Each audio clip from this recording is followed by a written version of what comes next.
Hello, lovely people. I'm Kate Hill, and I am here, as always, to give you the best unbiased and honest commentary about the property markets, along with awesome hints and tips. Today, I'm giving you my weekly property news update, so stay tuned. Now, before we get started, today's question. Are you in the rental market at the moment? Are you repeatedly applying for properties? Are you missing out on rentals that you're applying for? Tell me where that is and what reasons you're being given for being unsuccessful. And just really quickly, if you're interested in what is happening around Australia at the moment in our different property markets, then you absolutely need to watch this video right here, guys. Okay, so today I'm going to cover off on the national vacancy rates decreasing. Stock on market pretty much everywhere is down, and some key data from a home buyer and investor survey. Now, according to SQM research, national rental vacancy rates fell in January to pre-COVID levels. There are still some higher rates in inner Melbourne and inner Sydney, but these are more than offset by the very tight rental markets pretty much everywhere else. The national residential rental vacancy rate decreased by 0.2% over the month of January to stand at 2%. And this time last year, the national vacancy rate was a little higher at 2.1%.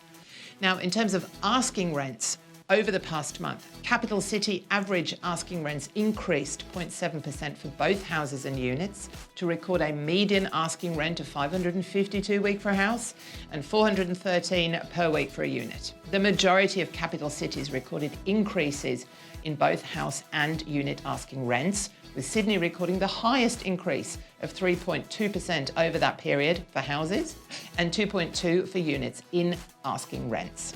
Now, this is the first significant rise for Sydney since February 2020. 12-month rents are still in the negative by 6.3% for houses and 8.9% for units, respectively. Melbourne continued to record declines in both houses and unit asking rents over the month, falling by 0.1% and 0.4% respectively. Not very much. Now, interestingly, rents slightly rose in the CBD for units, which could be a sign that the worst is over in the CBD for landlords. SQM Research has also released its stock on market report for January, which reported a seasonal decline in monthly property listings across almost every property market. Over the year, listings fell by 10.5% nationally, with every market other than Melbourne and Sydney posting declines in listings. Melbourne has obviously bucked the broader trend, with listings up a massive 21% year on year. New listings, 30 days, are also declining at 24.6% over the course of January, with 16,234 fewer properties on the market. However, new listings were up year on year. CoreLogic's monthly housing report also highlighted a sharp fall in listings. Stock levels started 2021 in a really tight position. The number of fresh listings added to the market nationally over the 4 weeks ending January the 24th was 3.3% lower than the same time last year and 13.3% lower than the 5-year average.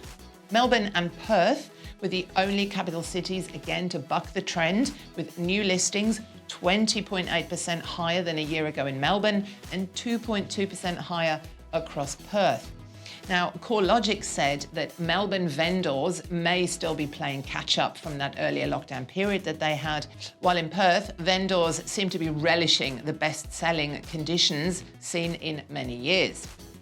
Although fresh stock being added to the market is close to the same levels as a year ago, total advertised inventory started the year around record lows. Nationally, low listing numbers, which include new listings plus relisted properties, were 27.8% lower than this time last year, tracking 29.3% below the 5-year average. Melbourne was the only city to record total listing numbers that were higher than last year, up 7.7%.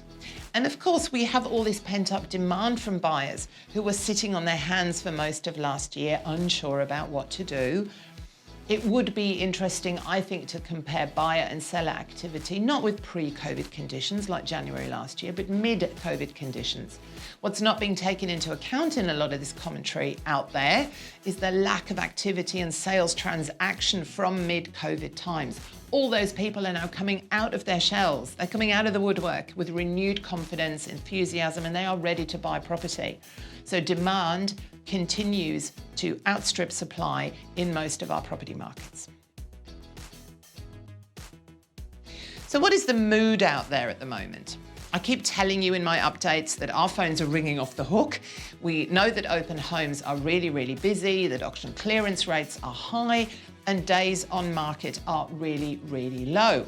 In case you're not sure, days on market is literally just the days that a property is on the market. So when things sell really, really quickly, days on market, as we call it, is very low. You can even see it sort of between 7 and 14 days. Now, in December and January, the Real Estate Buyers Agents Association and Property Talk Australia surveyed home buyers and investors across Australia. The results show some really interesting data, particularly around the impact of COVID-19. So, despite COVID, 21% of investors still purchased property last year and 10% inspected one, with only 15% putting their plans on hold during the pandemic. Around 84% of investors were looking to have a passive buy and hold investment strategy, with the remaining 16% looking for a building, renovation or development project. A staggering 20% of buyers plan to fund their next purchase with cash in hand, while 74% will get a loan via a broker or direct from a lender. 30% of investors would buy a property without physically inspecting it, as COVID takes real estate to an interestingly digital world. I think there are some really interesting stats there, right? So guys, we will keep you posted on all things property from around Australia as the year progresses with our weekly updates. Now, we do give you the best commentary and content here on our channel, so I'm begging you again, it's my weekly end of video beg. Click the subscribe button and the notification bell so that you're getting all our expert hints and tips, our stats and our reporting around buying, owning and investing in property as soon as I post them. If you're enjoying all this free content and you're finding it useful, click on the little like button there too. I really appreciate it. Send me a comment, let me know what you think, and I will see you again really soon. Bye.